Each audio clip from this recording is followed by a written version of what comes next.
This is the Sean Hannity Show podcast.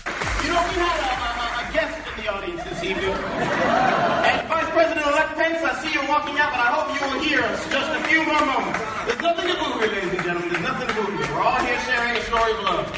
We have a message for you, sir. We hope that you will hear us out. And I encourage everybody to pull out your phones and tweet and post, because this message needs to be spread far and wide, okay? Vice President-elect Pence, we welcome you, and we truly thank you for joining us here at Hamilton and American Musical. We really do. We, sir, we are the diverse America who are alarmed and anxious that your new administration will not protect us, our planet, our children, our parents, or defend us and uphold our inalienable rights, sir. But we truly hope that this show has inspired you to uphold our American values and to work on behalf of all of us. All of us. Again, we truly thank you for sharing this show, this wonderful American story told by a diverse group of men, women of different colors, creeds, and orientations. But don't worry, guys. Tonight we do not have to deal with the Electoral College, so... I love Bruno Mars. I don't know what color he is, so I can't deport him. I mean, everyone, look, he looks like Mowgli from the Jungle Book. He does. All right, listen, everyone. I love Uptown Funk. It was all totally about me. It was originally called Uptown Trump.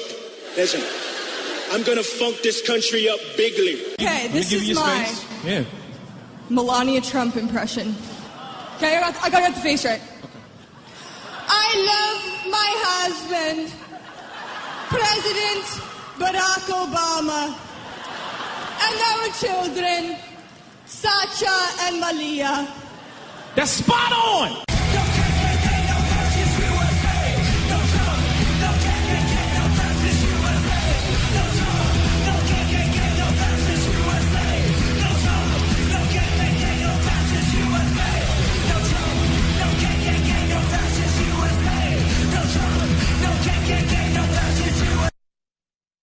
All right, here we are, shortened week, and yeah, this is like a collective societal meltdown. Glad you're with us. Hope you had a great weekend. Short week.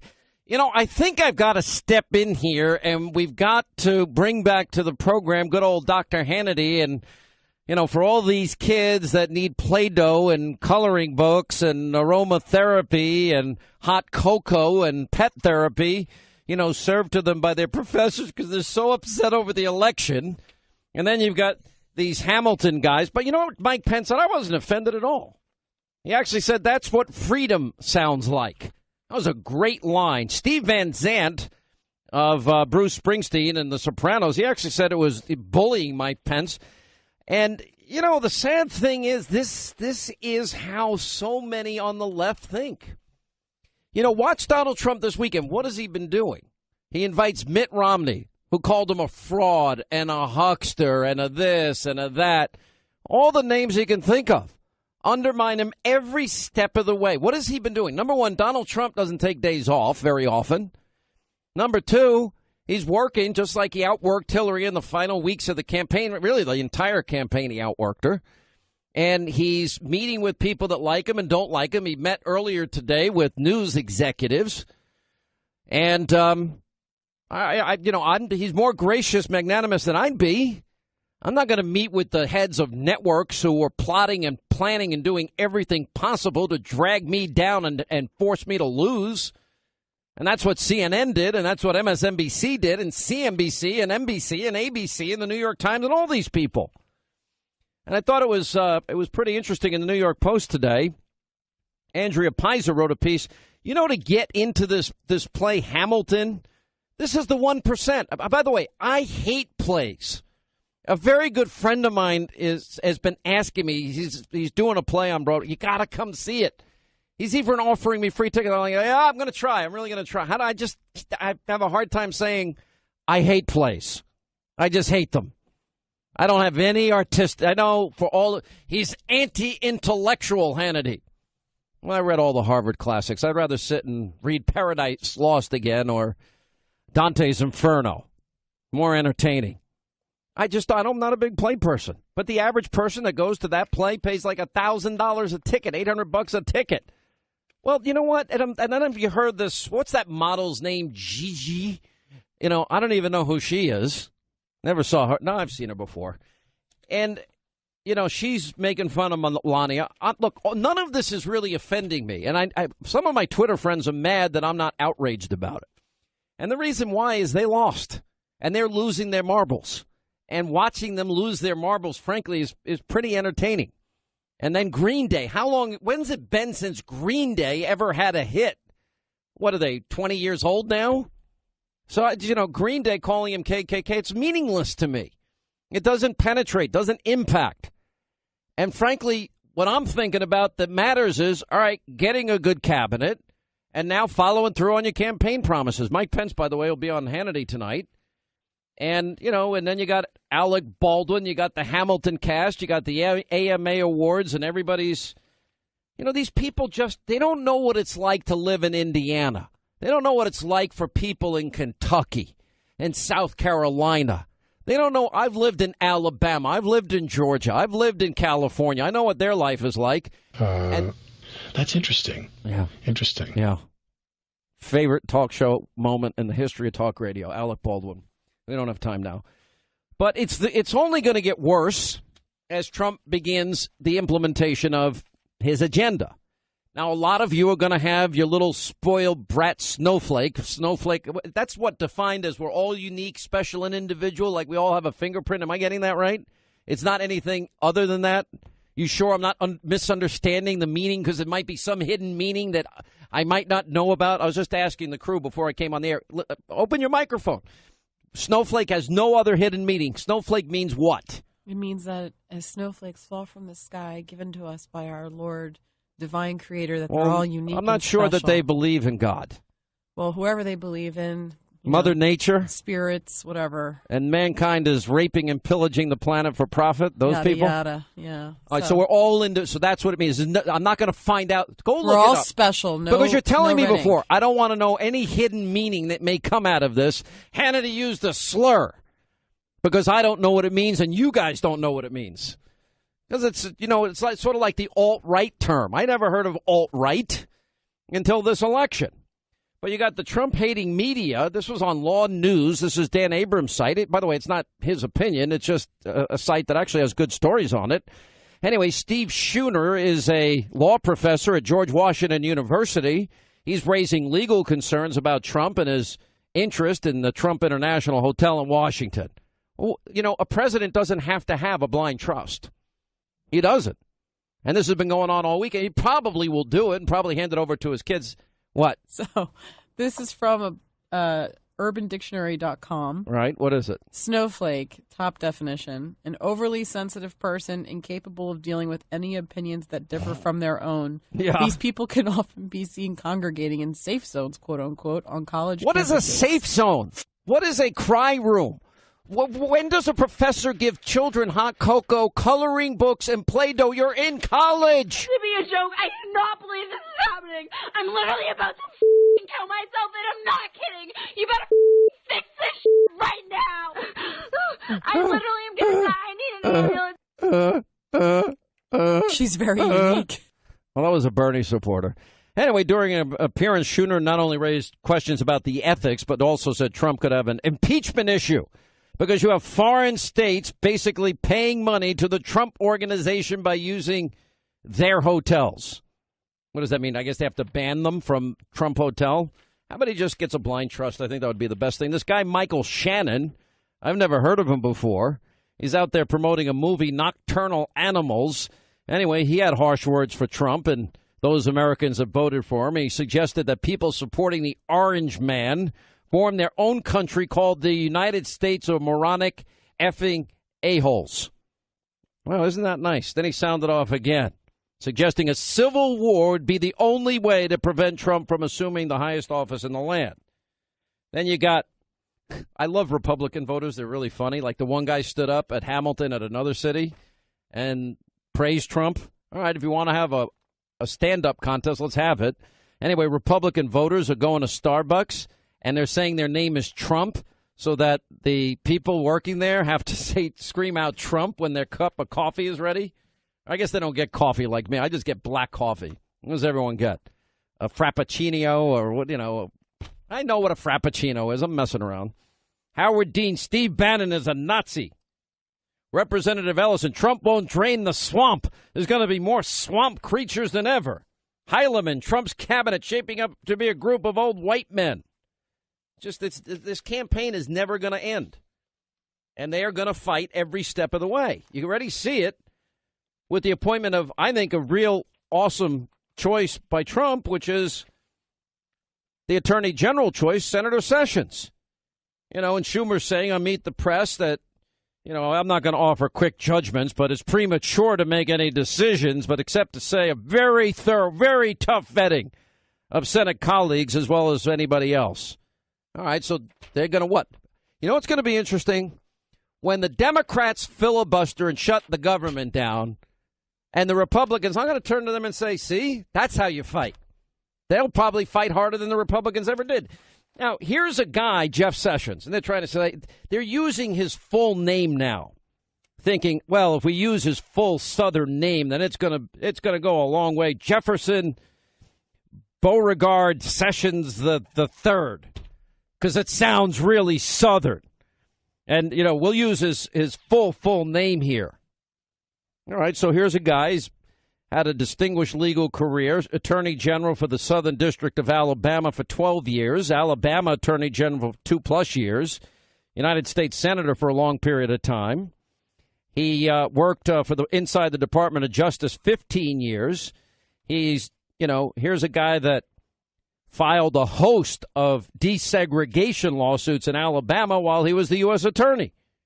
A guy that voted in favor of the 30-year extension of the Civil Rights Act. He even voted to confirm the radical Eric Holder.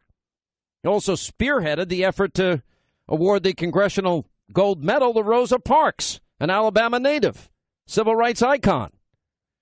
Co-sponsored with Dick Durbin, reducing penalties for crack possession versus, which, by the way, I actually agree with this. Cocaine is cocaine. Powder, crack, same crap, same garbage. And there was disproportionate penalties for crack versus powder. I agree. So anyway, he worked with Dick Durbin to get rid of that because many African Americans felt it unfairly targeted them. And he brought those in line with penalties for other drugs. So I think he's in many ways a Democrat's worst nightmare because he actually believes in the rule of law. And the first thing I think Trump's going to end up doing is rescinding every illegal, unconstitutional executive order. And I think that's what he's going to go about doing. And he might actually clamp down on voter fraud. There was a great piece, who wrote it? Daniel Horowitz today on Levin's conservative review site. Terminate all of Obama's lawsuits and appeals. Allow states to enforce immigration laws and punish sanctuary cities. Get rid of the U.S. Sentencing Commission. Take away their powers. Replace immigration judges that aren't enforcing the law. Deportation for criminal aliens. Properly interpret the Constitution to protect states from liberal justices and judges. Those are things that a really good attorney general would do. And probably, everyone's saying, well, is Trump going to go after Hillary Clinton? It's not going to be Trump's decision. If evidence is presented to the attorney general, he's going to have to follow the rule of law. Otherwise, if Hillary Clinton broke laws, which I believe she did, and we don't prosecute her, then that means we don't have equal justice under the law in this country. We got justice for the Clintons and the mighty and the powerful and the connected, and then for the rest of us. I don't care what anybody else says. Anyway, what's fascinating about this, all the talk about Trump, look what he's done. All these network executives, including CNN, Clinton News Network, NBC, MSNBC, and the rest of them, all brought into a room to talk to him today. I would love to have been a fly on the wall in that room. I would have loved that. Anyway, so we'll get to all of that in the course of the program today. And we've got, see what happened this weekend? 4 cops shot. Looks like more targeted assassination. Sheriff Clark and Randy Sutton. We got Harvey Levin of TMZ. Did you see a special for it? It was phenomenal. Phenomenal. I've known Harvey a long time. We don't agree on a lot of politics. He's a great guy, and he has a great show. Pat Buchanan, we've not had him on since the election. We'll get to his thoughts on what's going on and how Trump could push his agenda. That's the only thing that matters to me right now. All I care about, I want a president that'll vet refugees. I want a president that'll call our enemy who they are. I want a president that's going to give the economy tax cuts. I'm not sure I really like this infrastructure, $1 trillion spending bill. I don't think we can afford it until the economy starts moving. That's worrying me because anytime you spend anything through a Washington bureaucracy, it bothers me. Get rid of Obamacare, become energy independent, build the wall, send education back to the states. That's a pretty ambitious agenda. And the country will be infinitely better off, and Supreme Court justices. All right, so much to get to. All right, we got the snowflake definition down, Pat. We've got all the news of the day, all the meetings that Trump is having, all the attacks against anybody that Trump dares to mention for his cabinet and in his administration. And I'm more worried about Mitch McConnell. Is Mitch McConnell going to do what Harry Reid did with the nuclear option? It's going to be interesting. We'll see. Hannity Headline, a bite-sized version of the show that you can take with you everywhere you go. To sign up today for Hannity Headlines, go to Hannity.com. Well, Donald Trump's approval rating is up 9 points since the election. That's a pretty big jump. I think a lot of people, if you watch him, the guy does watch closely. He doesn't take many days off. He even says, I don't like to take off. I like to work. I want to roll up my sleeves. I want to get the job going. And there's obviously a lot to do to build a government. And Democrats, they're rolling up their sleeves trying to figure out how to sabotage everything that he wants to do. But let's see if the Republicans have a spine and a backbone and an ability to actually get something done. That's what's going to be interesting. By the way, I want to send a shout out. A thank you to this audience. Our friend Melissa Young. She stood up for Donald Trump, Miss Wisconsin. I'm sorry, Miss Universe, Miss Wisconsin. Yeah, she was in the Miss Universe pageant, and she's been very, very ill. And she's scared to death that she's not going to make it. She's got an 8-year-old son. And so I donated some money, and we put a PayPal. It's called GoFundMe. We have a link on Hannity.com. People can donate. Okay. And, this audience is so amazing. We've raised over $60,000 already. And, look, she's just a wonderful woman. Imagine if it was you in your deathbed and you're worried that you can't take care of your 8-year-old son. I actually made her a promise. I'm not going to talk about our private conversation. We had a private conversation. And I kept saying, don't talk to me. I said, go rest, save your energy. And she insisted. And so I just tried not to interrupt and listen to her. There's something about somebody that's facing death's door that you want to hear. I can't explain it. And I've come to really admire this woman. She's tough as nails, strong as can be. If anyone could come back, it's going to be her, but it's not looking good. So she's in our prayers, and her family's in our prayers. Some have been writing me, why is he meeting with Mitt Romney? My answer is, why not? I don't care that he's meeting with Mitt Romney. I don't think Mitt Romney should be the Secretary of State. If you call somebody a huckster and a fraud, why would you want to work with that person? It makes zero sense to me, and I think any president needs people that are going to be loyal in tough times, because Trump's going to have tough times. He's going to come under heavy fire. Bannon's come under fire for no good reason. Sessions has come under fire for no good reason. They're just looking for anything they can use to hurt Trump. That's what they want to do. This is what Democrats do. This is what Republicans don't do. Sad story about a 15-year-old Trump supporter beaten during an anti-Trump march, not match. This is in Washington. Media is obsessing over their hate speech. And, this absolute insanity, this meltdown. We saw it at Hamilton. We saw it at the AMA. Our buddy Senator Ben Sasse, who wouldn't vote for Trump. Let's see, he's calling for a crackdown on paid rioters. Well, how do you crack down on paid rioters? Do we have freedom of assembly or not, Senator? I had such high hopes for him. What a disappointment on so many different levels. People in Nebraska really need to reconsider in a few years, 4 years. And I liked him. We endorsed him. We put him on. We pushed him. We thought he was a great, great potential leader. You know, just on the Supreme Court alone, Trump gets in Supreme Court justices. It's worth the price of admission. And if you can't see that, you're not seeing the big picture. And if you act like all these words that Donald Trump said were so offensive to you, then you're not being honest. Everybody's heard them. And except for a few very devout people that I know in my life, and there are some that I just look at and I'm like blown away, full of admiration for, because I'm one of the sinners that needs the forgiveness. But unless you're one of them, cut the crap and act like you've never heard it before, because you have. So stop being so phony about it. Words of so offended. You know what offends me? All the people, additional millions in poverty and on food stamps and not working. That offends me. So pick your battles. Gallup comes out with a poll. 77% of Americans, a new high, believe the nation's divided on the most important values. Well, this is like a really shocking. We just been through a pretty divisive election.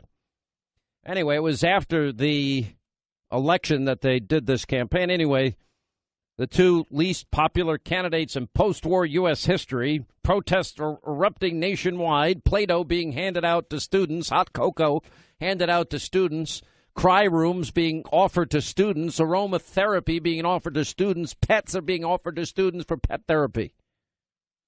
By the way, when he takes over in January, President-elect Trump is expected to refocus America's leading space agency on its original mission, and that is replacing Obama's top NASA priorities of Muslim outreach and climate change. Anyway, President-elect Trump is set to slash NASA's budget for monitoring climate change and instead set a goal of sending human beings to the edge of the solar system by the end of the century and maybe back to the moon. By the way, America could use another big moment like that. We're ready for one. Proud of your country, proud of our ingenuity, proud of our brilliance. Trump says there will be hell to pay if Trump repeals Obamacare. Okay. They will rue the day they repeal Obama's health care law. It's a political nightmare for them. They'll be like the dog that caught the bus. Gee, let's take our marching orders from Chuck Schumer. Obama is going to use his post-presidency to criticize Trump. There's no surprise there. We need to take a pool bet. How do we do this? Pick the day. I'm thinking the 21st of January is probably when it starts. Although he's taking Michelle on a vacation. And the one Trump supporter, where was this? This was in, let's see, it was somewhere else. Anyway, the big news over the weekend was Mike Pence getting lectured by the Hamilton Broadway show staff, and Democrats loved the stunt. Anyway, it didn't take long for a Trump supporter to respond to the way the Broadway cast, and Broadway World reports a Trump supporter disrupted the Saturday night performance of Hamilton in Chicago. Oops, I bet that drove all the liberals nuts. You know, 1,500...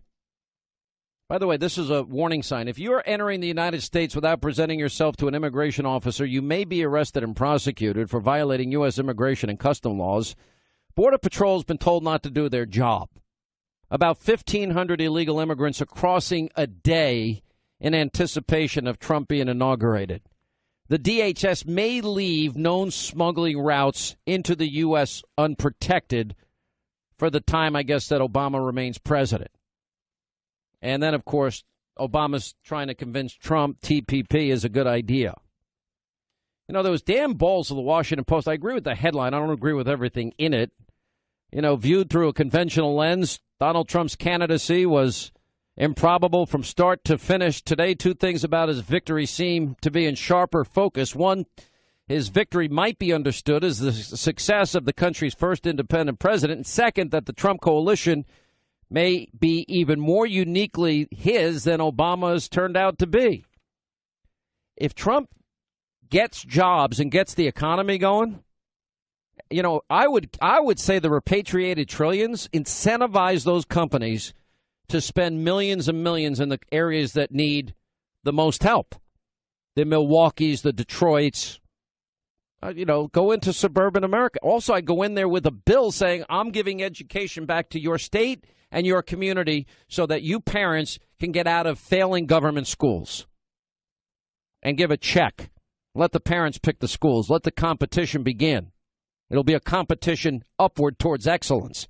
And the schools that have the best teachers, the best curriculum, the best success are going to draw the most dollars from parents. You know, there are these elite private schools in New York.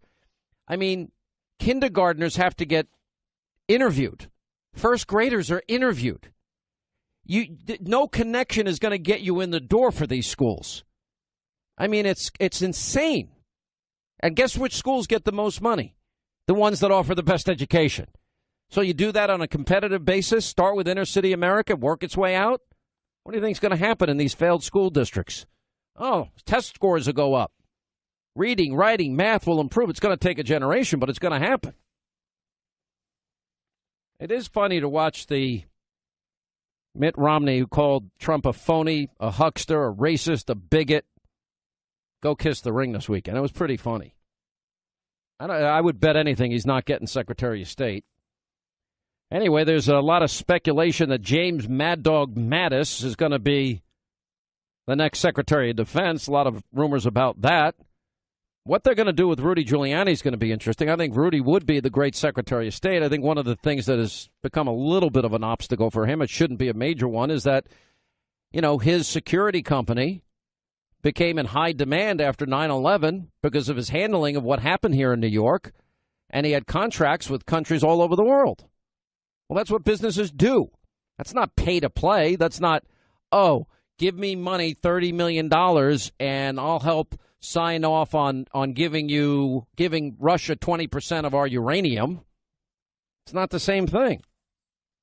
A lot of rumors Laura Ingraham could be White House press secretary. That'll be interesting.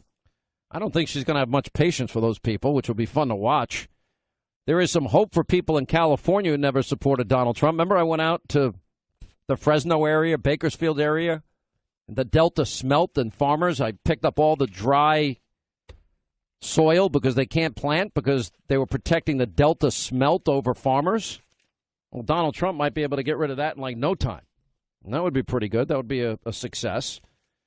John McCain, I don't give a damn what the president of the United States wants to do. We will not waterboard. All right.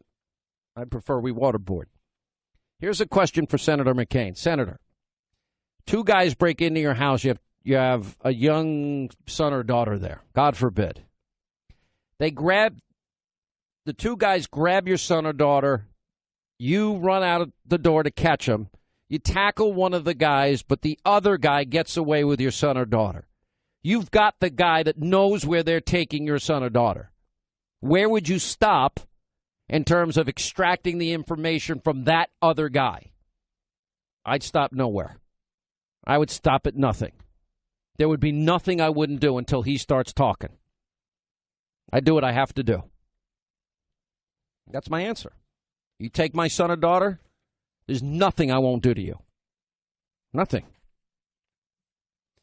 There's a way to the House passed legislation to block Obama from issuing new rules, midnight regulations during his final days. There's talk he may give tens or hundreds of thousands of pardons to illegal immigrants. Wow. How's that for thwarting the law? I wonder if he's going to pardon Hillary. You know, there's going to be a big crunch. This 100 days is going to be unbelievable. It's an ambitious plan. Would be nice if he'd pardoned Clint Lawrence. It would be nice if he pardoned, what's the Christian Saucier. You know, he's in jail for murder for 20 years. He killed the enemy. Unbelievable. What else do we got here? Oh, the president shut down border aerial surveillance. Why would you do that except you want as many illegal immigrants in the country? Reported to Obama, will you be like Bush and not criticize? Nope. I will if necessary. Of course he's going to. He can't help himself. All right, let's get to some phone calls here as we check in. Paul in Dayton, Ohio, WHIO. What's up, Paul? How are you? Well, good afternoon, Sean. Good afternoon, sir. And happy upcoming Thanksgiving. A lot to be thankful for. I told your screener that I was really impressed with the use of the term snowflake. Why is that?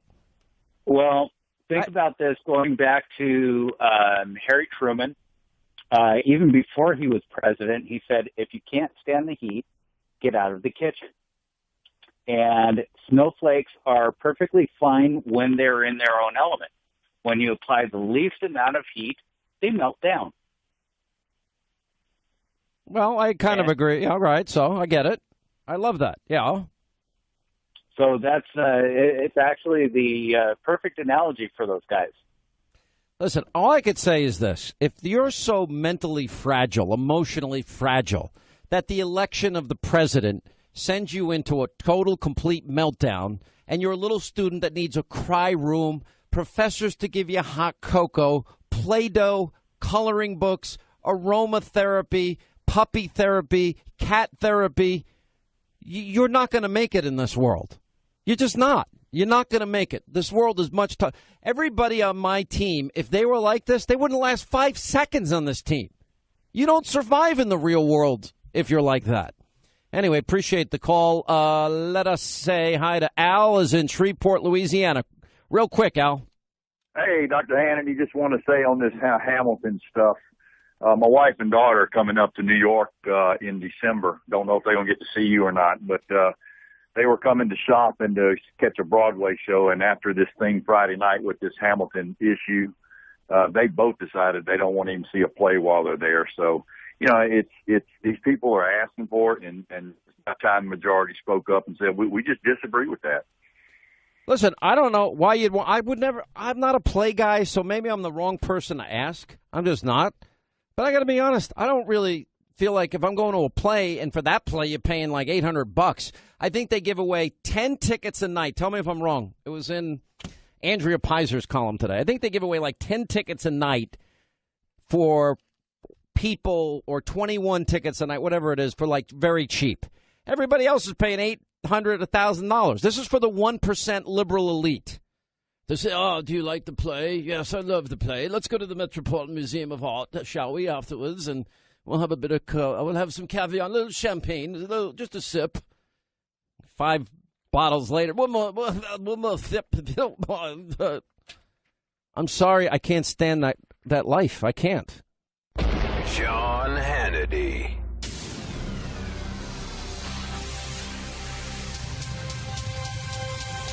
This is the Sean Hannity Show podcast. Secondly, sir, speaking of your predecessor, he made sure to offer essentially no public criticism of you during your time in office. Will you equally withhold public criticism for President Trump, even if he attempts to dismantle much of what you've accomplished? Look, I've said before, President Bush could not have been more gracious to me when I came in. And, you know, my intention is to certainly for the next 2 months just finish my job. And then after that, to take Michelle on vacation, get some rest, spend time with my girls, and do some writing, do some thinking. So I want to be respectful of the office and give the president-elect an opportunity to put forward his platform and his arguments without somebody popping off in every instance. As an American citizen who cares deeply about our country, if there are issues that have less to do with the specifics of some legislative proposal or battle, but go to core questions about our values and our ideals, and if I think that it's necessary or helpful for me to defend those ideals, then I'll examine it when it comes. But what I do know is that I have to take Michelle on vacation. And I'll knock on some wood here, because we got 2 months left. I am extremely proud of the fact that over 8 years, we have not had the kinds of scandals that have plagued other administrations. And when I met with the president-elect, I suggested to him that having a strong White House counsel that could provide clear guideposts and rules would benefit him and benefit his team, because it would eliminate a lot of ambiguity. I think it will be up to him to make determinations about how he wants to approach it. I know what worked for us, and I think it served the American people well. And because I had made a promise to the American people that I would not fall into some of the familiar habits of Washington, that I wanted a new kind of politics. This was one indicator. And at the end of 8 years, I think I can say to the American people, I delivered on that commitment. That's what's made the modern world. And there have been times where we ourselves have not observed some of these norms as well as we should and have been accused of hypocrisy. Here in Latin America, there have been times where countries felt disrespected and on occasion had cause for that. There are times where we haven't observed these values in our own country and have fallen short of our ideals. But that basic structure is the reason why the world is much wealthier, much more secure, and yes, less violent, healthier, better educated, more tolerant than it was 50 years ago. All right, there's the president. We ought to take a poll and see how long it's actually going to be before the president weighs in on trashing Trump, which I think is probably going to become his full-time job once he leaves office. Look, probably within a matter of hours, it's going to be a dismantling of every illegal, unconstitutional executive order that Obama has written and signed in the last 8 years. It will be a dismantling of Obamacare, a dismantling of his immigration policies, a dismantling hopefully sooner than later as it relates to his economic failure and certainly his foreign policy failures as well. Patrick J. Buchanan is with us. We've not talked to him since the election. Pat, you and I both thought it was possible but difficult, and he pulled it off. I call it the forgotten man election. Well, I tend to agree with you. That's a terrific victory. I don't know that Michigan's decided, but Wisconsin and Pennsylvania and some of these other states that he carried, and surprisingly bringing those working class and Catholic voters back home to the Republican Party the way Reagan did and the way Nixon did. It's an historic achievement. We got an historic presidency coming. I think in some pretty exciting times are ahead. There's one thing I will say about the Trump presidency. It will not be boring, Sean. Listen, I don't think there's one thing that's going to be boring. It's actually a really exciting time. Look, you've been through an election or two. I've been through an election or two. You got to admit, this has been one of the more exciting elections in our lifetime. I think that's right. I've never seen a more exciting election. And the results of it, the very fact that they were unanticipated up until about 9 o'clock that night when a few people began to see it, and even those of us who had been basically supporting Trump in the primaries and supporting him in the general, I think came to believe in the last couple of days, and maybe his folks even did as well, that he was going to fall short. I know I felt that way that morning. I went out to the polls, and I was talking to the mom of our congressional candidate, Barbara Comstock, and I told her I think there's going to be an opening in the Senate, maybe in 2017, wow, when Kane goes in as vice president. Did not happen. Wow, so you really thought you didn't have a lot of confidence on Election Day? Now, on Election Day, I thought that we was going to fall short, I'll be honest. Well, that's fair. I mean, look, I was putting the odds pretty much at 50-50. I didn't know how it would fall. I mean, my hope was that what happened, and that was sort of Brexit-like. My hope was that all of these people that I talk about or have talked about out of work, in poverty, on food stamps, not part of a recovery, that they would come out in droves, and I think they did, and I think that's why it was the forgotten man election. And I never thought that Hillary was resonating in any way. Well, let me say, I did not, or I suspected that he would not be able to pick up Florida, Ohio, and North Carolina, and Iowa, and then start getting states like Wisconsin and Pennsylvania and states like that. I just felt that, he couldn't pick up all the tricks. He would fall short. But let me say this, Sean. He won this election fair and square in that electoral college by a good margin. He's going to have to win his election again. You've got these folks who are unreconciled to his presidency. You saw that crowd up there at Hamilton booing him. You've got editorial pages denouncing this act and that act and stirring up things. They're getting ready with mass demonstrations at his inauguration. We had some at our inauguration in '69 with Nixon. But I think he's going to have to, in effect, win his presidency a second time, because the other side is going to come challenge him extremely hard on the immigration issue, on sanctuary cities, on some of his appointments, and I think he's going to have to go to battle, do battle for him from day one. I think he's going to have to do battle, but I also think the American people, look, his approval rating is up 9%. They are with him. I think the people are with him, and I also think that Congress, I mean, I was a little surprised I was very unhappy with how people like Paul Ryan and John Kasich and Lindsey Graham and even Jeb Bush treated him, and Mitt Romney was the worst. But, look at the parade of people going in to kiss the ring all week. Frankly, it's getting to the point where it's a little nauseating, Pat. But, Well, let me say this, without talking about any particular nominee. They're very able people, frankly, and I'm quite happy with the people who have been named so far in many ways, and many of the people that are going in there. But I do believe this. He's going to need in effect, in domestic terms, a war cabinet. He's going to need people who are loyal to him and can go through a fight and will stick by him to the end. And I would think some of these cut-and-run rhino Republicans should not apply. Well, I agree, and it's going to be interesting to see if they get the spine transplant that they've needed.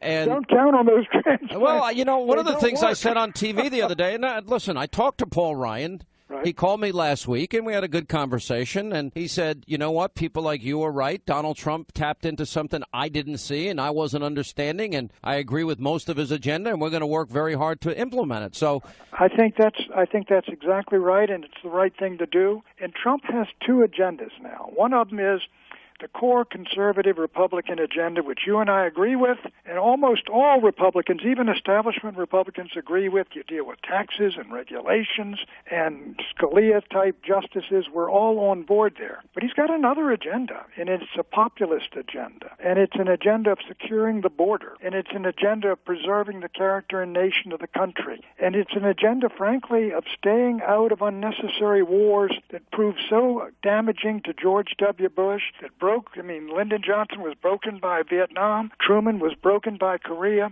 And my one fear is that somehow, events may drag him or people may drag the president-elect toward a conflict which is really not in our vital interests. The only thing that I could see him doing, because we can't have another Vietnam or another Iraq where we ask brave Americans to fight, bleed, and die, and then we pull out after they have given their lives, because these wars always get politicized, Pat. We don't have the wherewithal if we're going to fight a war, we better fight it to win it, and winning has to be the objective or stay out of it. The only thing I see that might come to shove is if we think the Iranian mullahs are getting or close to getting nuclear weapons, there might have to be some type of action to take out those sites. Well, let me just say this. And they're spread all over their country, deep into the ground. It's not an easy test. Let me say this, Sean, on that. This is where you and I think, parted company before. The 17 U.S. intelligence agencies in 2007 and again in 2011 said Iran has no nuclear weapons program.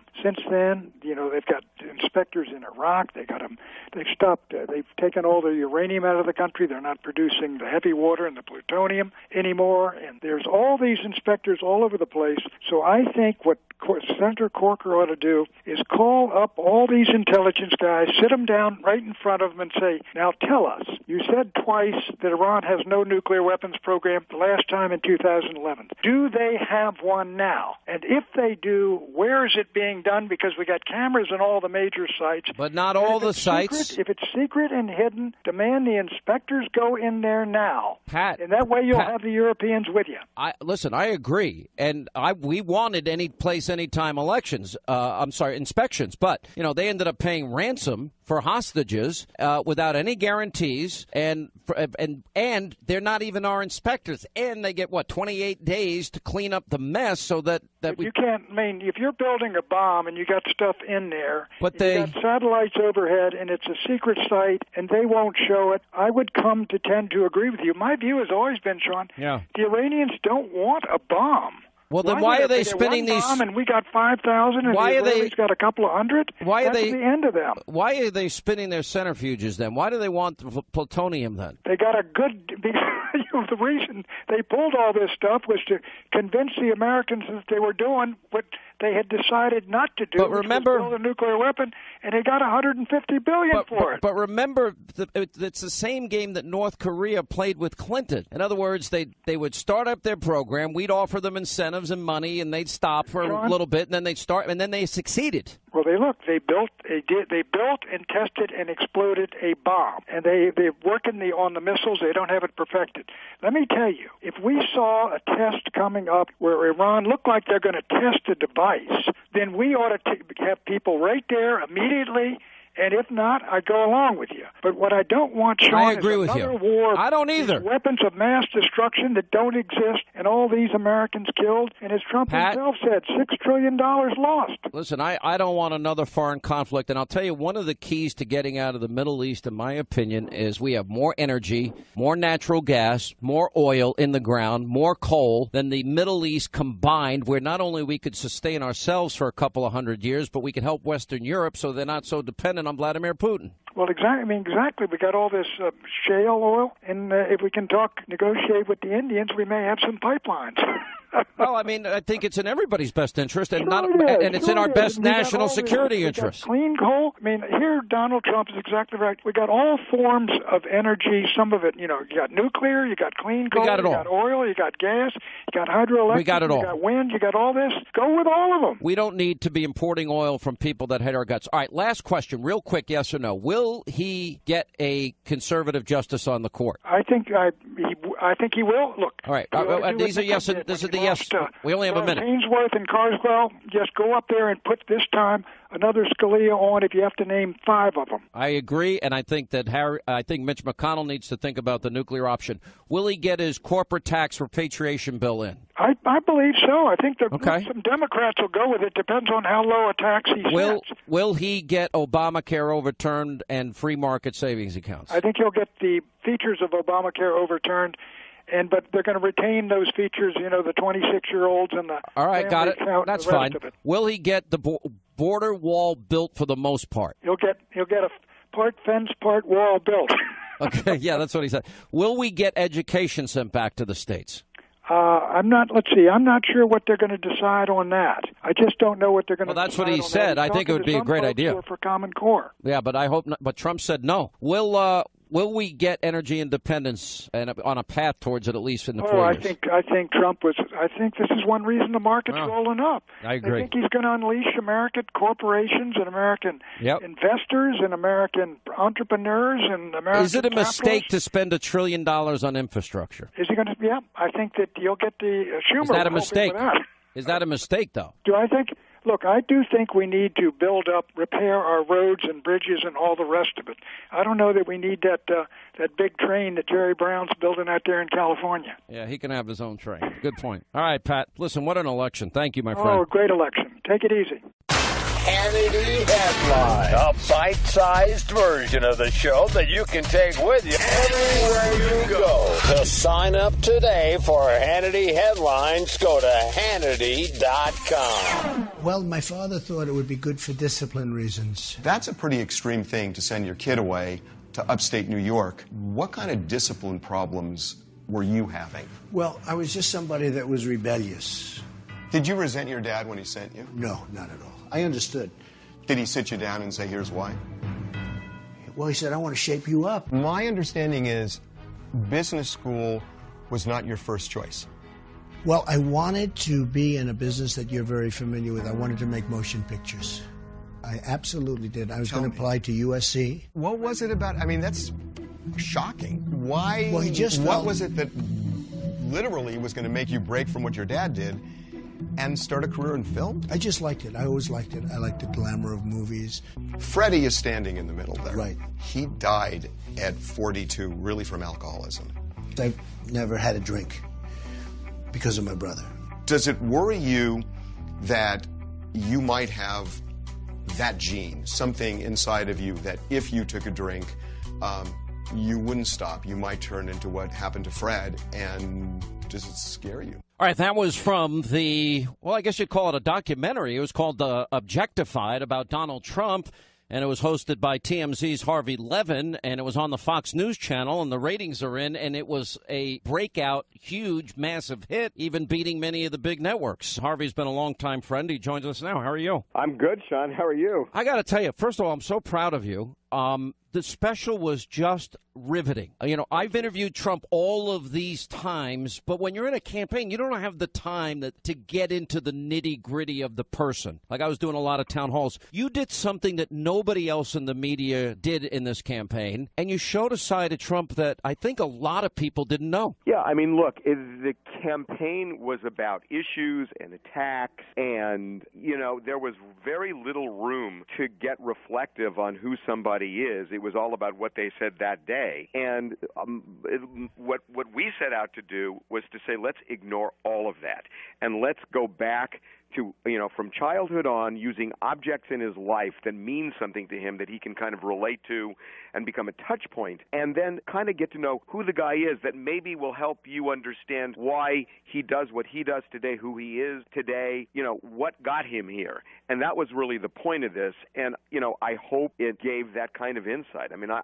was happy it definitely with what we got did. out. I mean, the stuff that you were talking about that we just played about him being sent off to boarding school to shape up by his father. Right. I mean, that was a big part of his life. His brother dying at 42. I thought his answer about not wanting to beat himself, and if somebody beats him, that's fine, but he doesn't want to beat himself, shows a winning attitude. There's so much I got out of this, and a very, you know what, his guard was down. That's what I felt. Well, that's the thing, Sean, and you know him really well, and I got to tell you, I mean, I think you know him better than me, but I do know him, and especially during the campaign, you know, Donald Trump rarely would show weakness. And I'm not saying this is weakness. Or he would rarely show vulnerability. And I didn't know going into this thing. You know, everybody has weak points to their character, strong points. They're vulnerable. And I didn't know if he was so pre-programmed to not showing any of that I could get anything. I mean, I knew I wanted to try, and I knew where I wanted to go. But I was a little bit surprised at how much he opened up. How well did you know him before this? And by the way, I watched even some of your coverage on TMZ. By the way, your show is the funniest show on TV.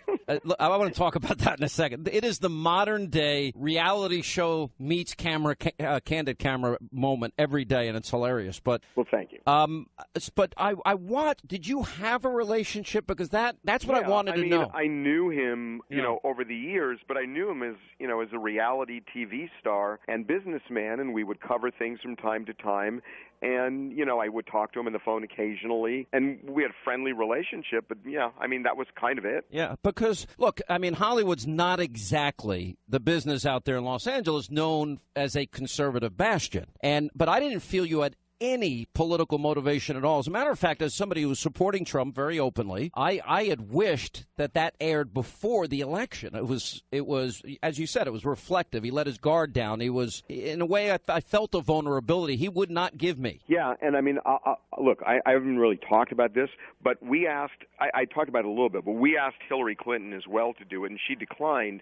And after we shot it, we kind of collectively said, look, we don't want to do this to influence the election. It wasn't meant to be a partisan thing, and we chose not to air it. And, you know, I didn't do this to get him votes, to make him lose votes. I did it because I really wanted to get this thing. I wanted to kind of understand who he was, but when we kind of looked at what we had, we thought, you know what, this really does show a dimension, and we don't want to do this as a partisan thing, and we shelved it. And, you know, when he won, it became a different situation because now it's not about him winning or losing an election. It's about understanding who the president is, and it just made more sense. Yeah, but I think you got a lot out of him that nobody else saw. You know, it's funny. His approval rating today is up 9 points from Election Day, and I think, like, we saw him meet with Mitt Romney. Mitt Romney, who called him a fraud and a huckster.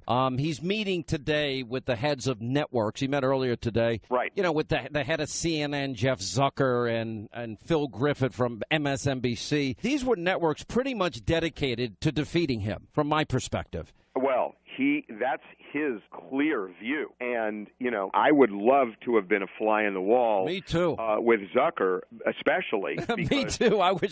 By the way, I wish the TMZ cameras were there. Yeah, me too. By the way, you know what I'm that- really thankful for in my life? That because I don't go out a whole lot, I've never had a TMZ camera in my face. Ever. Because you catch all these people coming out of restaurants in Hollywood. It is the funniest thing I've ever seen. It's not. It's. No, they're always nice. That's the thing. And the dopey actors and actresses, they just say, "Hey, Harvey, how are you? Hi, TMZ." But they're so stupid. They get so uptight, and like then the security guards come around and a fight breaks out. It's hilarious. We got to get you to Medeo in L.A. because you would be awesome to be on the show. I'd love that. Oh, that's where I need to go, to Medeo in Los Angeles. That's really a great place for Hannity to be. I don't even know. I've never heard of the place, Harvey. Okay, I'll give you the list before you come out here, Sean. But no, whatever the list is the list. That means I'm going to Ruth's Chris Steakhouse. That's what the list will do for me. Okay, well, if that's your place, we're there. Oh, well, I would love to get you on the show. Oh, listen, I'd do your show anytime. You're a friend. Well, let me ask you, this is a personal question, and I'm not, look, you've got a job that's very different than my job. You don't give opinions, and I don't want to ask you what your political views are, because I don't even think it's fair. I just love the special, and you got a lot out of him that I don't think anybody else could have in a way that nobody else had. So I guess my question to you is, how differently did you feel about him after that interview, which was very personal?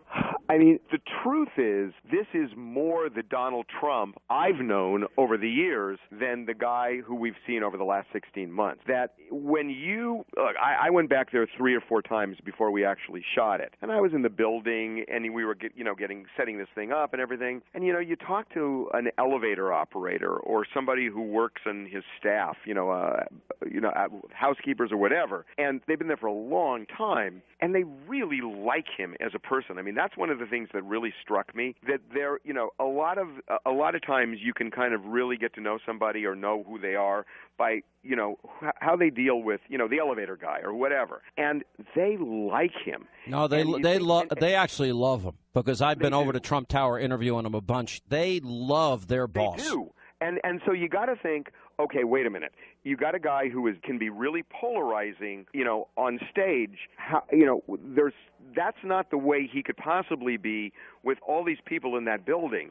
And almost, in fact, to a person, they were all just like volunteering how much they liked him and the family. And so, look, what I've known over the years is this guy who can be funny on the phone, and he can be, insightful and... Yeah, but I also love, something though, Harvey, this is the world and the environment of politics today. He did not plan, obviously, his entire life to run for president. Because if you're planning to run for president, you're not going to go on Howard Stern's show.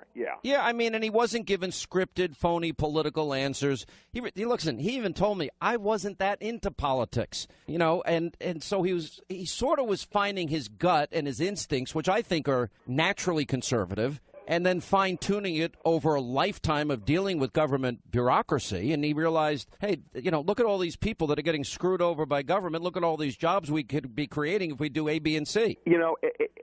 I think what you said is central to how he's going to do, because the one thing I think everybody acknowledges is he's not this political animal who calculates everything he says and does. And I think, to me at least, that's one of the key reasons for his success. Now the question is, how does he channel that? Because it tends to be, because it's less calculating, it's got to really be well thought out. And I think that's the question, is that, when you become president, obviously you make decisions that you've never had to deal with before. And the good part of that is he's not this calculating guy. Now the question is, how is he going to channel it? How is he going to, absorb all of this and then turn it into policy? And I think we just got to see. Don't you think the early signs are? Look, I even tweeted out earlier today, I couldn't be that gracious or magnanimous and invite Mitt Romney and the heads of networks that wanted me to get crushed. I don't know if I'd be that gracious. I think that is probably a part of him that really, I guess, sees that the country is really divided. There's a poll out today that shows it's more divided than it's ever been, and that he wants to bring the country back together. And I think he's reaping the benefits of reaching out to even the people that hated him the most. I I think that's true. That said, I will tell you, I have problems with a couple of the people he's appointed. And, I'm not going to, say this is going to be fantastic. I don't know. I do have some problems just in terms of views. And ultimately, the good part is that I think he keeps his own counsel to some extent. But I am a little worried about a couple of the people. It's bothersome to me. I don't like people who I believe, make overtly anti-Semitic remarks. I don't like, the idea of being a gay man. I don't like the idea that there is some intolerance. But I can tell you on both of those issues, look at the people that have come to Steve Bannon's defense, even guys like Alan Dershowitz and Joel Pollack, I get it. very prominent Jewish Americans. That headline bothers me, Sean. I got to tell you. But I don't know what quote you're referring to, but I have not seen a direct quote from him. I've heard there's a speech that he gave that he talked at length about his support of Judeo-Christian values. And I think Donald Trump is probably like me and most conservatives in the country, where I'm fairly libertarian. Why do I care what other people do? That's none of my business. Well, and that's what I'm saying, that when I say he keeps his own counsel. I'm just being really honest with you. There are a couple that bother me, but I do think, again, it's funny because I do see him more as a libertarian, and he's always struck me as the kind of guy where it's like, if you're not hurting somebody else, go live your life. And that's kind of the way I've always thought of him. And I think that's accurate. And by the way, I think most Americans are that way, even strong conservatives like me.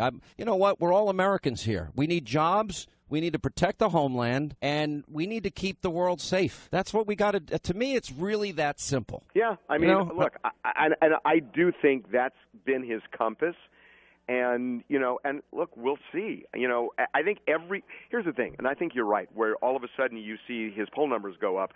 I do think that people are, they're looking at, a guy who at least seems to not be poisoned by politics, because that's been the big complaint about Washington, is that people are just so poisoned by it. They lose their humanity. They lose, emotion, and it all becomes, am I going to gain votes or lose votes? And I think a lot of people are saying that's not him, and that's a good thing. But now the issue is, what does he do? And I think time's going to tell that. Listen, I want him to hold him to his promises. I want him to take on radical Islam. I think we've got to vet refugees from countries, speaking of gays and lesbians, where they kill them, and that women are treated horribly and told how to dress and told they can't drive or told if they can go to school or work, where Christians and Jews are persecuted. So I think we got to. That's why I support extreme vetting. I think if he builds the wall, if he follows through on his economic growth plan, free market health care savings accounts, energy independence, education back to the states, I think the country's going to be infinitely better off, because I believe those ideas work. I think Kennedy and Reagan both proved it. Yeah, look, again, the way this happens, and it's like, it's funny because my training is in law, and I look at, some Supreme Court justices where presidents were so sure that they were going to do one thing and they go a completely different way. Souter, and so Roberts, I've always kind of been tempered by that. I look at Earl Warren and David Souter. And you just never know until they assume the office. Congratulations. The ratings were massive, and it was great to have you on Fox News, and we hope you'll do more. I really appreciate it. And, Sean, thank you so much for all your support in this. Oh, you bet. I thought it was spectacular. Loved it.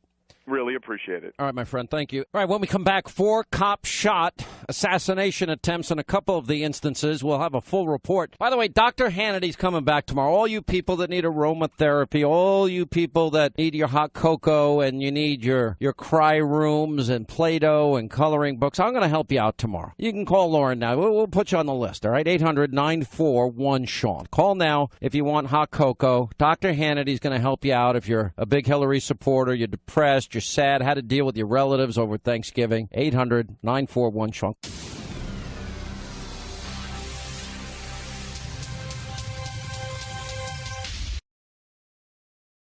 Hannity Show podcast. Stay right here for our final news roundup and information overload. Pigs in a blanket, fry like bacon. Pigs in a blanket, fry like bacon. Pigs in a blanket, fry like bacon. Pigs in a blanket, fry like bacon. Pigs in a blanket, fry like bacon. Pigs in a blanket.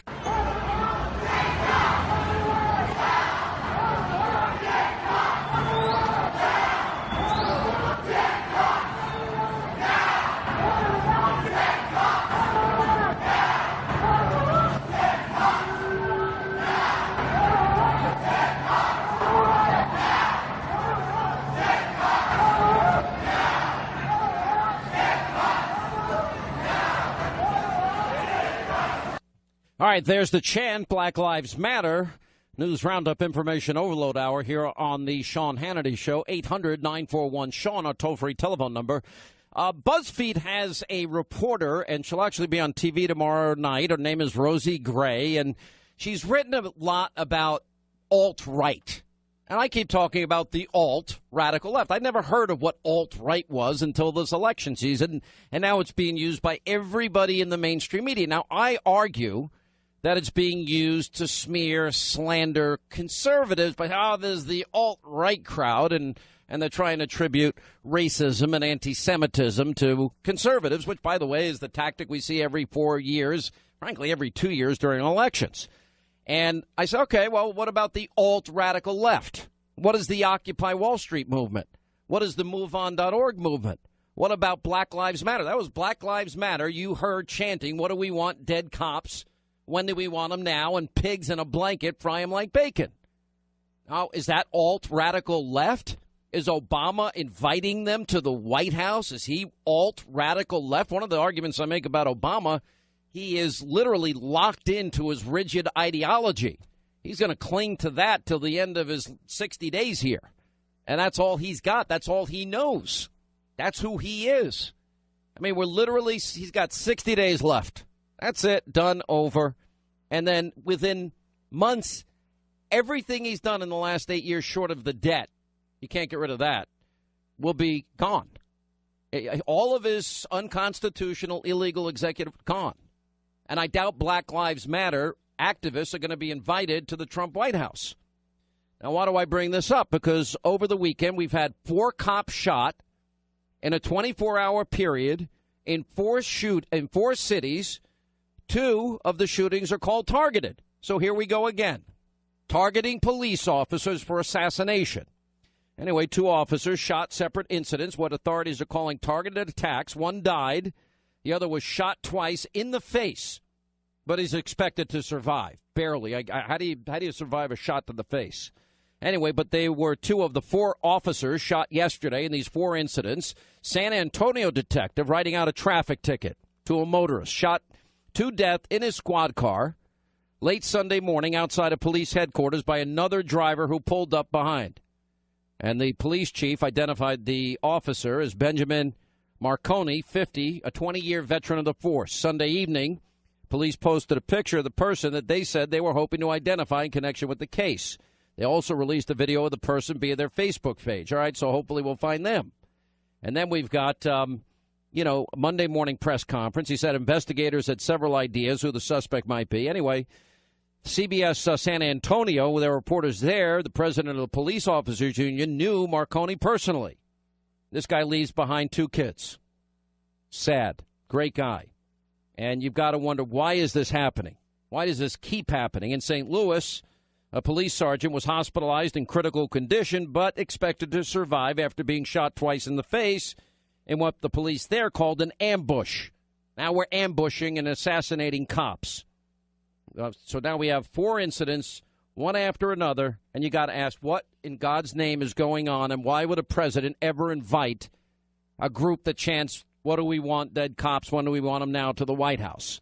That, to me, is alt-radical left. Sheriff David Clark, Milwaukee, Wisconsin, former police Lieutenant Randy Sutton of Vegas, 34-year veteran himself, and spokesman for Blue Lives Matter, national organization made up of police and their supporters. Guys, welcome to the program. Our thoughts and our prayers obviously go out to these families. I mean, it's now open season on cops, Sheriff. We go through this how many times now? Yeah, and it's gone on for the last couple of years. I mean, this has always been a dangerous profession, but people have been emboldened now because of this dangerous, hateful rhetoric from, among others, the President of the United States, the Attorney General of the United States Department of Justice, and people from Black Lives Matter. Look, this stuff just rips my heart out, and I say this each and every time I hear this. At any time a law enforcement officer is killed in the line of duty, a little of every law enforcement officer in America dies with them, because there, but for the grace of God, go we. So my thoughts and prayers are with them also. But I'm encouraged by this much, since because of November 8th, usher in a new era. We're going to have a man in the White House, now President-elect Donald Trump, but in the future it'll be President Donald Trump, who has unambiguously supported the American law enforcement officer. We're going to have a different rhetoric. His nomination of Jeff Sessions to be the Attorney General of the United States is going to help as well. We'll finally have a friend of the American police officers, someone who sees us not as an adversary like President Obama, Loretta Lynch, and Eric Holder did but we'll have somebody who sees us as an ally in the pursuit of justice in the criminal element. I want to get you, Randy, your take on all this. What are we going to do? How do we protect these officers? We've got to get them more gear, for number one. I mean, does every cop in a squad car now have to have like a bulletproof face mask on, if there is such a thing, and helmet? I mean, what are we going to do here? That equipment doesn't exist. There is safety equipment that officers do have that I was actually taken away from them by President Obama. He went in and ordered his Department of Justice to remove some of the, quote, militarized equipment that was given to police. So his open warfare on the American law enforcement officer has been stunning. But this recent spate of attacks has shown what the influence of Black Lives Matter and some of these radical hate groups have spewed out, and people are absorbing that ideology, Sean. And that's what's so frightening about this, that they are willing and feel empowered enough to attack law enforcement officers who are simply doing their job. You know, you think of the job that cops have, it's in some of these cities, it's horrible. You know, one of the things that frustrates me is every 4 years, and Sheriff, we discussed this during the campaign, it's the same old narrative. I mean, they try to paint Donald Trump as a Klansman. I mean, he doesn't even know who David Duke is. He has no idea who these people are. It's not the world he ever lived in, and not a worldview he supports. But that doesn't stop Democrats every 4 years from suggesting Republicans, conservatives are racist, what always pisses me off, by the way. And but that's the narrative they advance. But here you got Chicago, nearly 4,000 people dead in the 8 years Obama's president, 3,000 shot this year alone, mostly African Americans. You know, you're right. The Department of Justice, Sean, the Department of Justice is more important, is more targeting law enforcement and law enforcement officers and law enforcement agencies rather than work on an issue as incredible as 4,000 shootings in the city of Chicago. Yeah, Sheriff? Well, you know, they throw this word around, this racist word, as if it's some sort of sport when they have nothing substantive to say, nothing positive to say about an individual on the right, and they just throw the race card or the racism label at them. Look, I got to know Donald Trump over the last couple of years on the campaign trail and in some private moments.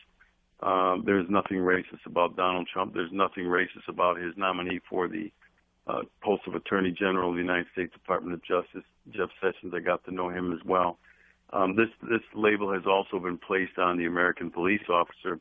A broad brush has been painted against every law enforcement agency and every law enforcement officer in America. And this has led to the maligning of their character, their integrity, their sacrifice, their service.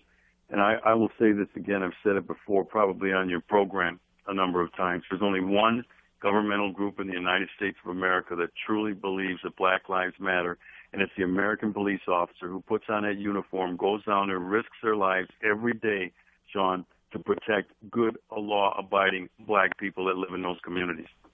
Let me ask you, Sheriff. I know you became close to Donald Trump during the election, President-elect Trump. Are you will you consider joining his administration? Have they asked you? Well, first of all, if the president calls on you to serve, you step up and you fulfill that duty. It would be an honor to serve in the Trump administration. He's got a lot of decisions to make, a lot of people to pour through. He's well aware of who I am, and if that call should be made, of course, I would step up because it'd be a duty and an honor to do so. But that's going to be up to Donald Trump, who he wants to surround himself with. And has anybody reached out to you so far? If you don't mind me asking, if you can't say, just say you can't say. Well, I'd rather not get into that because what it does is it starts to heighten the speculation. So I leave that alone. Yeah, I understand. You know what, Sheriff? I think you'd be a great leader for law enforcement, and maybe somebody that can explain. I don't know. I'd like to see some high government official. You know what I'd like to see? I'd like to see them going into Chicago, going into the high crime areas, going into where the shootings are, and saying this has got to stop. We're destroying so much great human potential. Over what? Well, you know, what are we all fighting over here? Right, and Donald Trump has made that a big part of his campaign and reaching out, and he's made it clear that the conditions in the American ghetto across the United States are unacceptable. They deserve a better quality of life. They deserve better paying jobs. They deserve better schools to send their kids to. And these are the sorts of things that will help beat back those urban pathologies of poverty, mass unemployment, broken homes, these sorts of things, gang involvement. You need a positive message. He sold that message. It was a great start, and I expect him, and I expect him not because I'm telling him to, because I know what kind of man he is. He's a man of his word. He will live up to that. And I tell the people who are in cities like Chicago, Detroit, Baltimore, Milwaukee, hang on. Help is on the way. You know, I will say one thing. I mean, we saw how he really outworked Hillary Clinton in the final weeks of this campaign, and since he's been elected, he's still working Saturday and Sunday and meeting with basically anybody and everybody in the hopes of putting together a good administration. Randy? Well, as a matter of fact, I was very proud to have been asked by Mr. Trump's campaign chief policy advisor to put together a plan of the needs of law enforcement officers, and they were very open and outgoing as far as wanting to help the American law enforcement officer. And Sheriff Clark, I got to tell you this, that I get contacted by hundreds of police officers every month, and you are held in such high esteem that you would honor law enforcement by taking a position in Mr. Trump's presidency. Randy, I'm humbled by that. I'm honored. It's the American law enforcement officer on the front lines, the men and women that I send out in the harm's way every day in my community, but all across this country. They're the heroes. They're the ones that we need to support. And like I said, it is an honor to be able to stand up and defend their character, their integrity, their service, their sacrifice, their commitments to making their communities better places to live.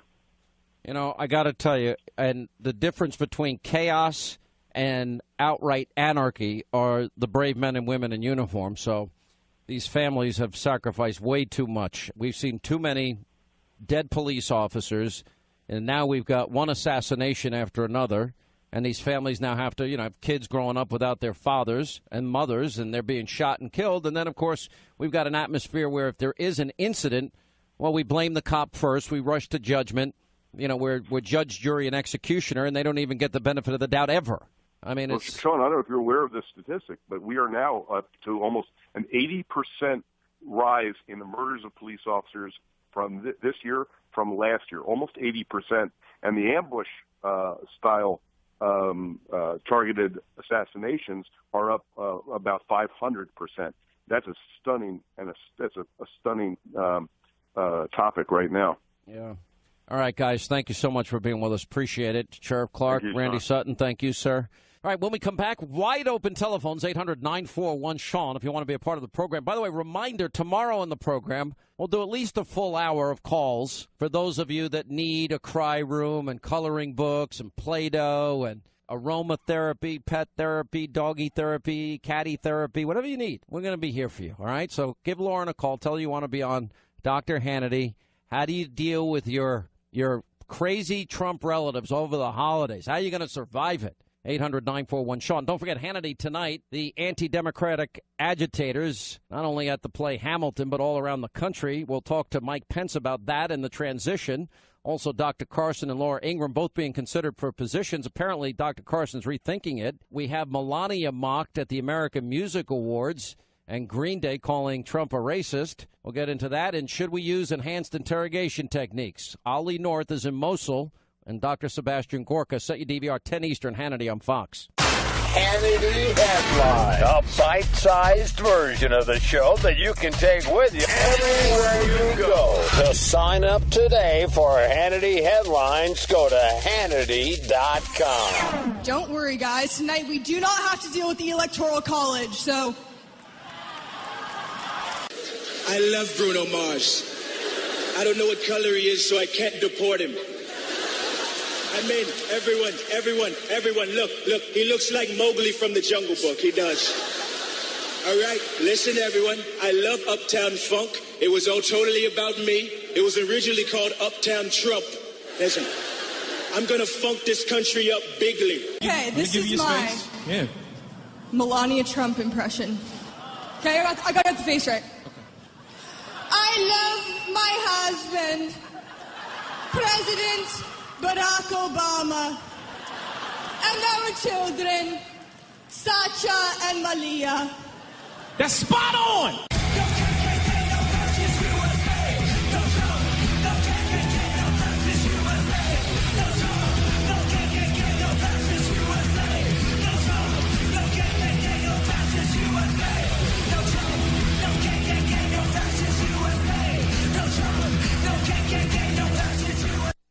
Unbelievable. 24 now till the top of the hour. What was that? The AMA Awards this weekend. And, yeah, the liberal Trump derangement syndrome meltdown is going on completely and fully. And, you know, I got to tell you, you know what's amazing about it? None of these people understand what life is like for somebody in Indiana, for somebody in Michigan, for somebody in Pennsylvania, for somebody in Ohio, for somebody in Kansas or Utah. They have no clue what life is like outside of their little Hollywood bubble. You know, with their pampered, you know, they get their mani-pedis, facials, their massages, their Botox, their whatever it is that they do, these people. I have no idea. All I know is I work and I work. That's the life I've known. I couldn't sit an hour for a massage if I tried it. I can't do it. I can't stand it. I can't stand somebody stranger touching me. Creeps me out. Why do you think that's so weird? What are you laughing at there, Ethan and Jason? What's so funny? Linda has a massage chair in her office. You can use that. Yeah, well, I would probably deal with the stupid chair. I've seen the chair, but that was for when you were pregnant and you weren't feeling well and still coming to work every day to what? The day before you downloaded Liam. I mean, it was unbelievable. By the way, that kid, 10 pounds, linebacker, the cutest kid in the world. We love Liam. He's family now. Liam can do no wrong. What does Uncle Sean say? Liam is my hero. Liam does nothing wrong. I'm like the grandparent now. I love that position. Give candy and cookies and treats, and I don't care what Mommy says, just like would treat the dog. You want a jump treat? Go ahead. Do whatever you want. It drives Mama Lauren crazy. What, Jason? No, how is it somebody who does as much workout stuff as you do not have a massage once in a while? Do you get massage? them? No, I don't. I don't like people. What, do I want some guy touching me? No, I don't want anybody touching me. I get massages about twice a year. Yeah, but that's from the girls at Coyote Ugly that you're hanging out with. Jesus. It's always sex with you, man. You go to Coyote Ugly, a bar that is covered with bras and girls dancing on the bar, and you're telling me. I'm just pointing out that's your favorite place. Yes, that's my favorite place. I don't know what that has to do with Coyote. getting a massage. Has anyone ever said, hey, I heard you guys talking about our place? Down there, no. The movie was on this weekend. It just so happens they started watching it. Well, that's the reason why most people go is because they've seen the movie. Yeah, they've seen the movie. No, I don't. Linda, do you get? First of all, who has time for mani-pedi, facials, massage, and Botox? You know, but look. You ever hear of a weekend? Yeah. If you got kids, forget it. There's no such thing as a weekend. If I'm lucky, I'll go play golf and drink beer at 7:30 with some friends of mine, but that's about it. We've actually had beer at 7:30 in the morning playing golf. Isn't that terrible? That is so bad. Coors Light. And it's like if you drink two of them on an empty Coors stomach. Light, that's not really drinking. No, but you feel it. If on an empty stomach, you totally feel it. It's hilarious. And I play better, by the way, when I have a Coors Light. I don't know why. It's a little swing fluid. Is it possible you think you play better? No, I score better. And my brother-in-law is a scratch golfer. He actually got me a little better than I used to be, but I don't have the time to play like I want to. If I did, I'd be good. But you know what? I don't think I couldn't do that every day. I got to work. I've got to do something. I don't know what I'm going to do. Can you imagine me not working? Can you imagine? I'll be riding around in a car, and I will talk to myself. I'll give monologues to myself. This is my 30th year. I'll go insane without this microphone. You know, I'll be riding around Yes. Let's see. Howard from New Jersey is calling in. Hi, Howard. Hi, Sean. First-time listener, long-time listener, first-time caller.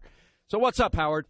Well, I want to disagree with you on that. I'll have conversations with myself. You know what? They have padded rooms for people like me in my older age. That's why nobody in radio ever gives up their show, ever.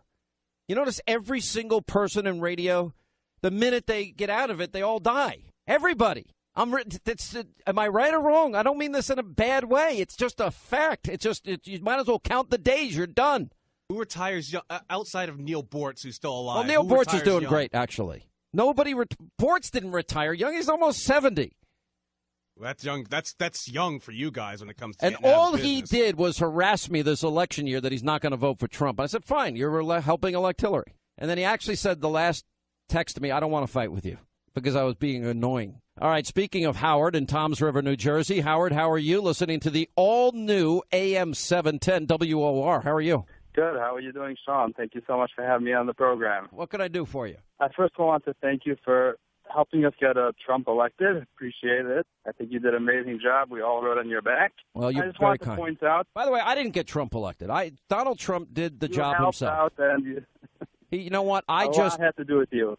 I am happy. I have a lot of hope that he's going to be a great president. I hope for our country's sake. We can't afford more failure. I agree. For the last 9 years, we're busy taking down President Obama.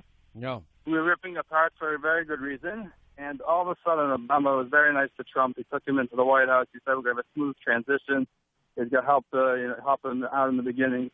And I think after all of that we ripped him apart with, we should give him some credit for trying to give over the power to the next president in a smooth fashion. And a lot of people are protesting on the street. They hear you praising President Obama. I think that would change their feelings. People are not going to believe me. If Obama had no capacity, he's in his final 60 days now, and it's just a matter of time. He's going to be, I predict, criticizing Donald Trump regularly because he can't help himself. He was indoctrinated a rigid, radical ideologue, alt-left radical in my view, and he's always remained one.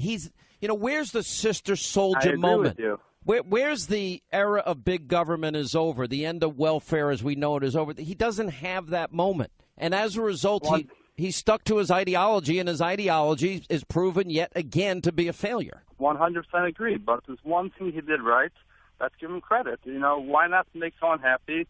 Even though he has a different ideology than us, and everyone, all the whole right wing, all the conservatives, and most people that think normally, I think you have to work to make a living. But still, there's a lot of people that follow him. Yeah. There's a lot of people that we don't think are so normal. Ex-president and to the nation, and a smooth fashion protesting on this. A lot of people are praising the street. That hear Obama, I think President Obama, that would change people their feelings. Believe me, people are not going to believe. If Obama, believe me, Obama had.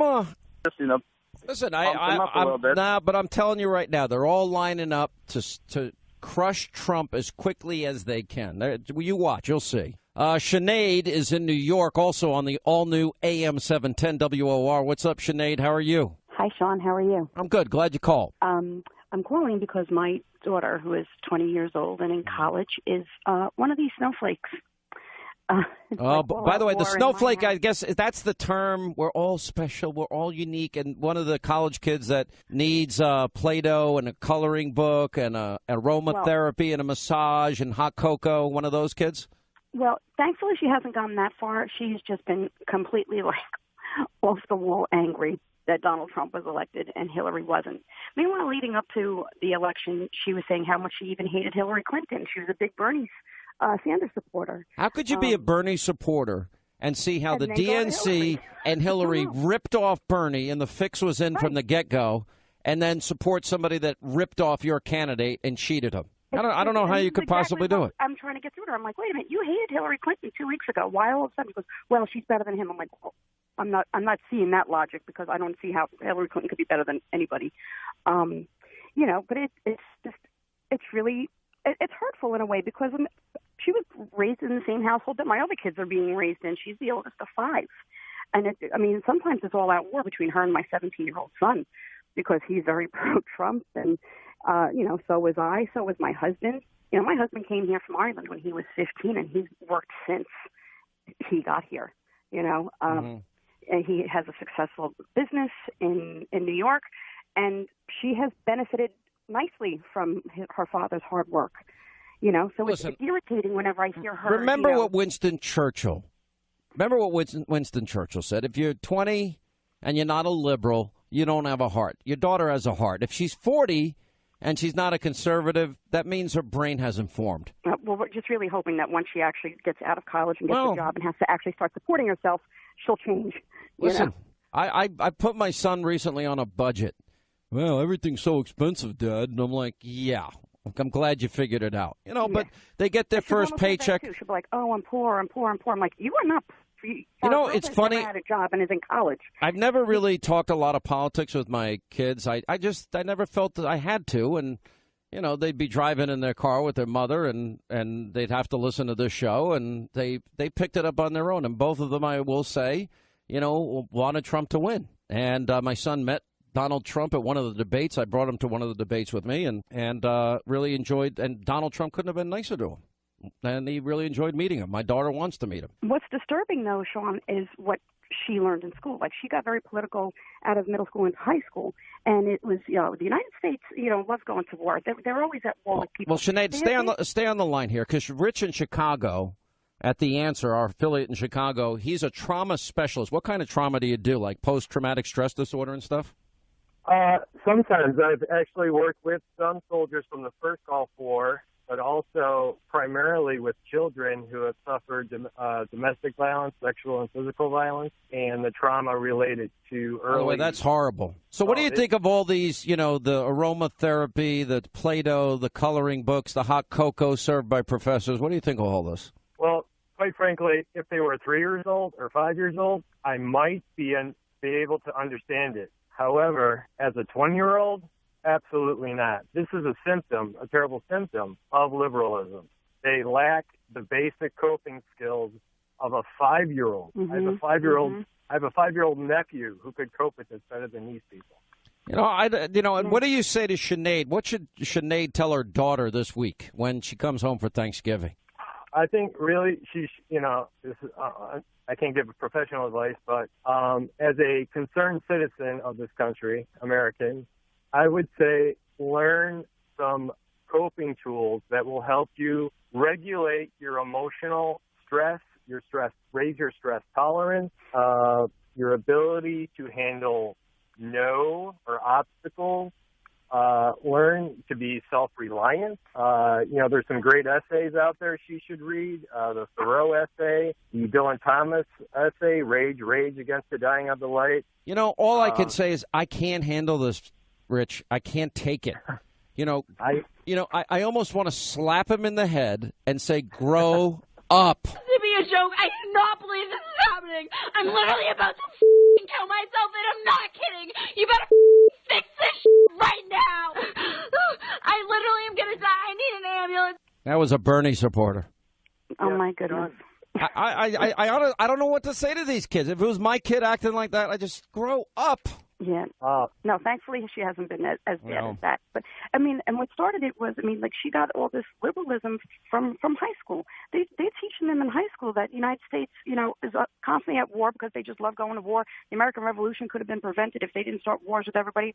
The British government had to keep paying their colonist taxes, or raising their taxes because the colonists just love picking wars with everybody. And I'm like, oh, my God. Where is it? All right, well, I got to run. Hang in there, Sinead. And you know what? We're going to do a therapy hour tomorrow. How to deal with your crazy relatives or how to deal with the trauma of Donald Trump getting elected. We'll serve hot cocoa over the phone. All right? We'll give you Thanksgiving prep hour on the Sean Hannity show tomorrow.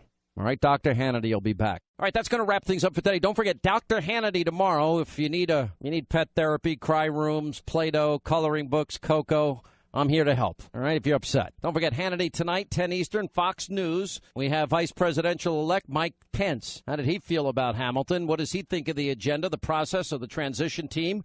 Also, Dr. Carson and Laura Ingraham will weigh in. Larry Elder, Ainsley Earhart. Ainsley's book, by the way, still #1 in the entire country. Her book, Take Heart, My Child. Pretty amazing. It's on Hannity.com, by the way. 10 Eastern tonight, Hannity, Fox News. Thanks for being with us. See you tonight. Back here tomorrow.